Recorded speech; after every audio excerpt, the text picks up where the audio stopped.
What is going on, miners, and welcome back to the Hobbyist Miner channel. Well, we finally installed a short-term temporary light bulb in here, so we actually have light, which is, it's so funny, the little things that get us going.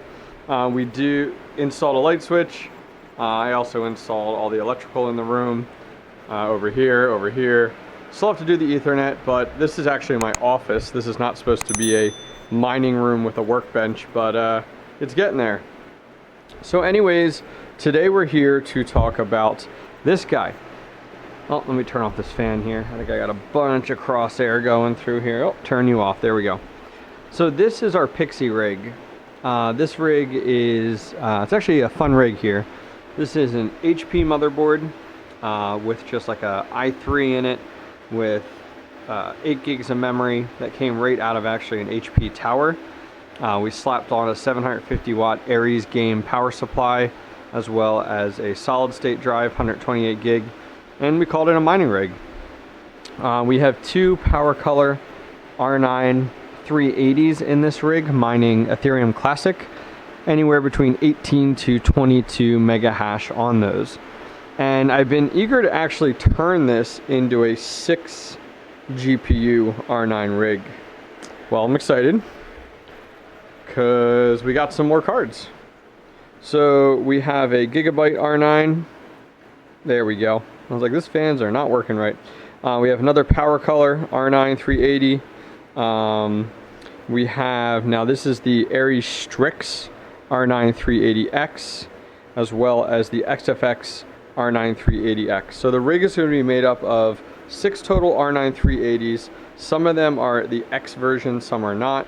The X gives you a little more hash rate, about 2 more mega hash, based off of running on the same overclock settings. So what we're going to do is we're going to go ahead and throw a bunch of, these are GPU hangers that we will install on these, and we're going to go ahead and install the rig right here on the bottom. Now, something I've been working on the last few days, which I think I finally got my rendition down of it, is this guy. So what I did was I took a combination of plywood and angle aluminum and kind of mounted everything. I'm kind of tired of my rigs kind of looking like a mess, and so I decided let's clean these up a little bit. So as you can see, we kind of condensed everything down. We have our 750 watt Aries game power supply. We've piped our cabling over with wire ties, and the wire ties actually have a hoop on them so you can screw it down. We have a 1200 watt HP power supply to support this, as well as a breakout board. We went ahead and used the angled aluminum to mount our solid state drive. And the last thing I need to do in this video is actually just mount the motherboard. I wanted to wait till I got everything configured the way I wanted. Now we have this wonky fan. So on these HP power supplies, or HP motherboards, in the BIOS, you can't turn off the rear chassis fan. So I literally have to have it installed. So that's going to be like a weird little oddity there. I'm not even going to call it for cooling. The last thing is these guys. So I went ahead and actually nabbed these off of Brandon Coin's video. He did a video on these. These were PCIe splitters. And these are perfect, especially when you're using a riser. You'll just go right into these, which is nice. So I haven't used these yet. This is my first time using them, so shout out to Brandon Coin. Hopefully these work out well. We used his Amazon affiliate link to go ahead and purchase them. I did take off the plate on the back of them because it was kind of pushing the motherboard up and wasn't allowing us to go ahead and mount it here properly. But I don't even know what to call this.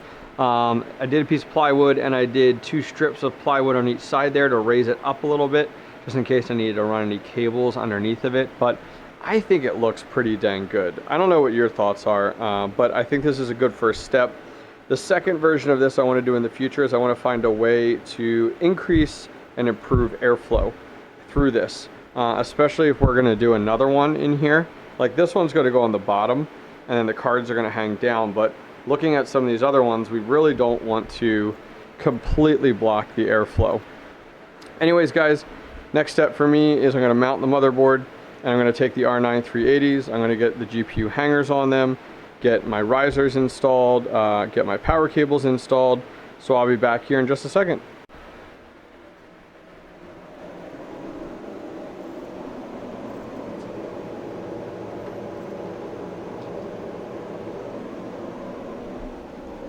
Alrighty guys, so we got our cards ready to go.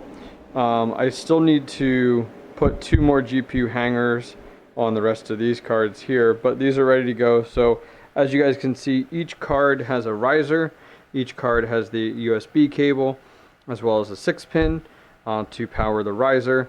And then depending on the card, depends on what we have here. So this card has 2 6-pins, so we have a 6-pin splitter. Down to a 6-pin here. Same thing with these 2 other power colors. The Gigabyte actually just has a straight 8-pin on it, so we don't have a splitter in there. The XFX has 2 6-pins, very similar to the power colors. So this is actually a little different color. This is from Deadmine, is the name of the brand. I'll have a link down below as well too. If you guys are looking for risers or the USB cables, I'll have links down below to everything if you guys are interested. And then finally, our Asus Strix just uses an 8-pin. So we are ready to go here. All 6 cards are prepped. So I need to go ahead and actually rob 4 GPU hangers. So these R9s, they have they have 2 DVI ports to the far left. And with the new GPU hangers that I got, they actually, the hanger design is different. It blocks, it doesn't fit. So the older GPU hangers fit perfectly on these older cards. So I went ahead, unfortunately, shut down this rig, which is actually mining Ethereum Classic right now, which Ethereum Classic is popping off, which is awesome. So this has 12 total hangers here. So these are the older hangers you can see versus a newer hanger. The newer hanger is more universal. The downside is you lose your total width with the new hangers. I need to rob 4. So 1, 2, let's see, 3, 4 is what we're gonna rob. So I power this down. I need to pull those off. I can put the new GPU hangers work on these, so I'll put those on. And then I will get our motherboard in place and we'll be set and ready to go. So I'll be back in a minute. So we robbed the GPU hangers from this rig. We got them on all of our cards over here. So they're set and ready to go. Actually, let me turn off some fans. My wind tunnel in here, I swear. Okay, so we nabbed a few of the GPU hangers from here. We put them onto there. We swapped the models around.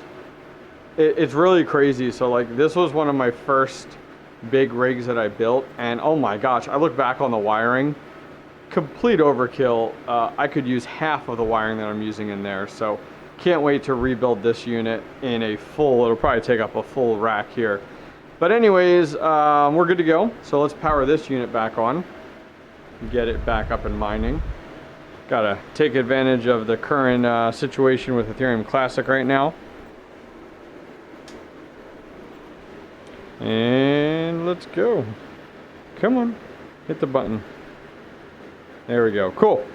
So I'm just gonna do a quick check, especially the cards that I touched, to make sure that I see that the fans are on. It looks like I do, which is awesome. So, okay, that is done. I got our motherboard in place. This is what it's gonna look like down here, guys. Focus for me, there we go, perfect.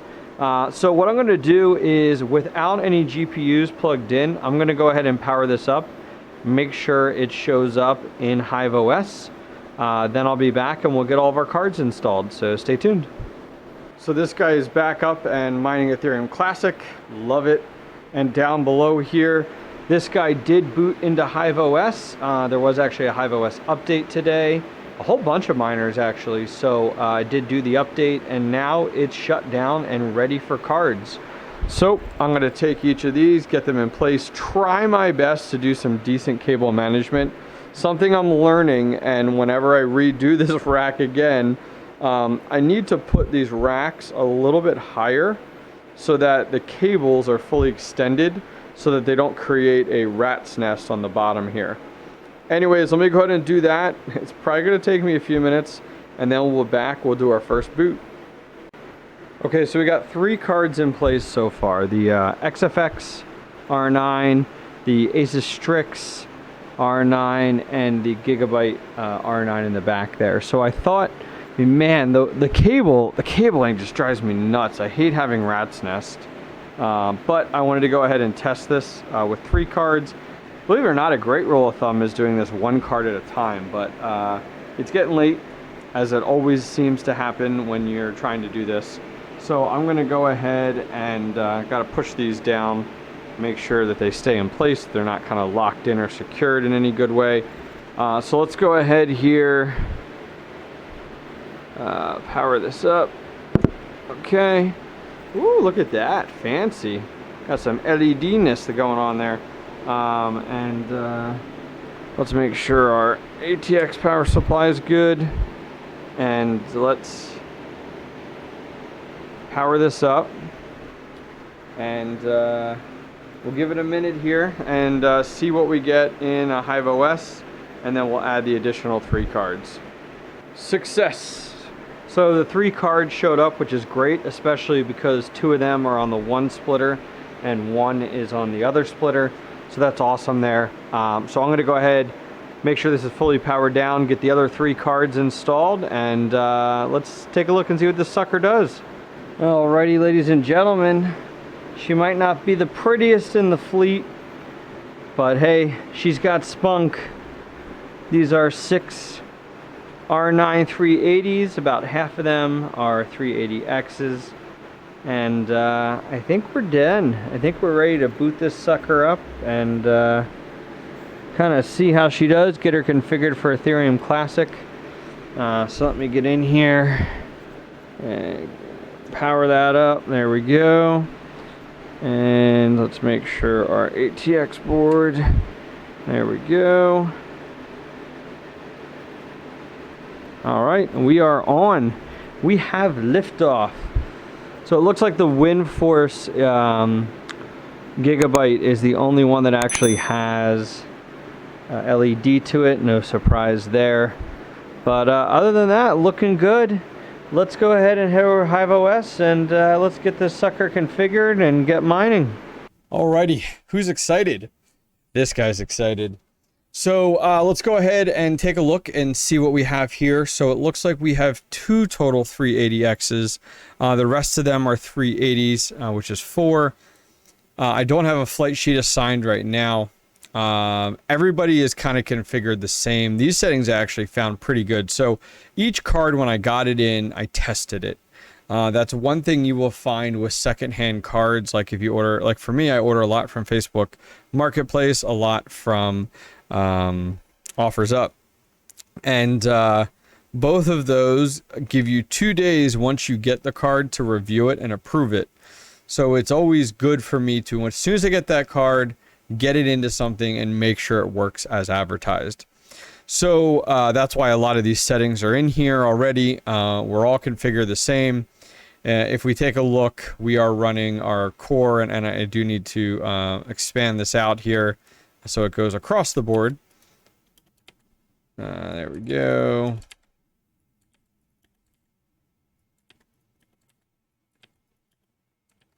And over time, we will fine-tune these to be a little more unique per card.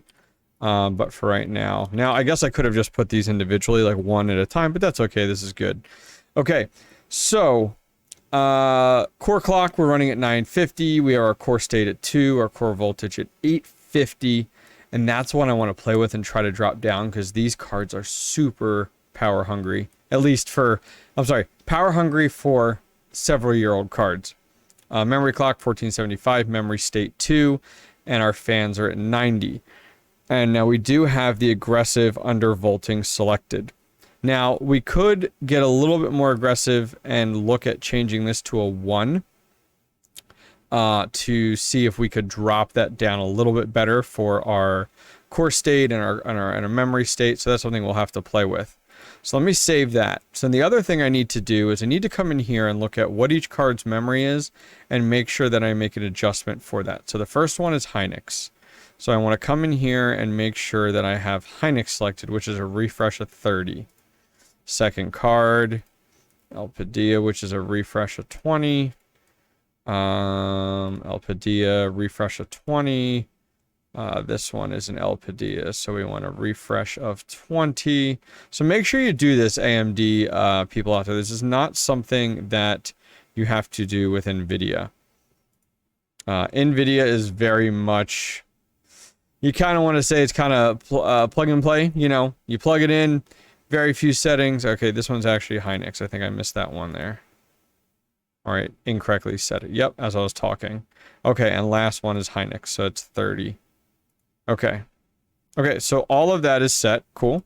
We're set and ready to go. Our overclock settings are in. That's good.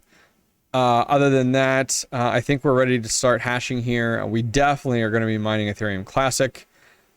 If we go ahead in and take a look at what to mine here. So looking at what to mine, if we select 63080s, that's going to give us 114 mega hash. And it looks like that's putting us at, what if we did one? Okay, 19 mega hash by 150. So if that's the case, we're at 114 at 900. So let's hit calculate here. We have our power added in, our costs, and Ethereum Classic. It's making us a whopping $4.07 a day. Woo! Okay, so in the current state, $4.07 a day. Per month, $112. Let's see here. 100, well, here, we'll just do $4.07 times 365. So it's given us $14.85 in the current price right now. So let's go ahead and apply our flight sheet. So flight sheet's in place. Overclock settings are in place. Just doing another review here. Make sure I'm not missing anything. You don't set power limit when you're dealing with AMD. That is more controlled with your core voltage. Looks good. So let's go back to home base here. Let's get our Hive shell up and running. And let's see what we get. Okay, Hive shell's up and running. Let's jump in here. Show me the money. Refresh, as it did just jump away on me real quick there. Okay, so it looks like some of these are looking really good, and some of these are not. And I think Phoenix Miner has the bug. Yeah, Phoenix Miner definitely has the bug. Like, there's no way I'm doing 42 hash rate here. 42 mega hash, like, there's no way. There's no way on these cards. No way. I think that's definitely a bug. I must have updated the wrong one. It must have been this one. That's Colossus rig. Interesting. So, we're going to swap here. Okay, so this is a little more realistic. Thank you, LOL Miner. So right now we are at, so you can see that the 3080X is doing a little bit better at 20.17. I mean, this 13080 though, looking rocking good, 20.34. So I definitely need to do some better fine tuning here. What I'm really happy to see though is take a look at our watts. So what to mine was estimating 150 watts per card. Is what it was estimating at, but take a look at this. Like, granted, we putting a voltage meter in place is the best and accurate way to go. We're going to estimate here, but that's not too bad actually. Doing pretty dang good when it comes to our watts here. Down this low, which is sub 100 on these AMDs, is awesome, which is really, really good. So I'm really happy to see that. So we're at about 116 mega hash. And our power consumption here, 519. So let's add like 200 to that. So 719. Just throwing some numbers out there, guys. I know the best way to do it is a voltage meter. But for right now, I'm just going to do 116. And we're going to do 719 here. Okay. We're going to calculate. Okay, so that brings our total up per day to $4.48. So that's definitely helpful there, $134.37 a month. So yeah, I'm excited. Excited to get more hash rate thrown at Ethereum Classic right now. Ethereum Classic doing so well right now in the current market. So I'm really happy that I got this up and running and good to go. But I think that's it for today, guys. This video went crazy long, but I'm so happy. We've talked about this R9 380 rig for some time. I want to circle back to this and do some fine tuning, see if we can get our hash rate up above 120 mega hash with these. But that's it. R9 380s, several-year-old cards, putting them to work. If you guys did enjoy this video, please go ahead and give it a thumbs up, and don't forget to subscribe. Take care.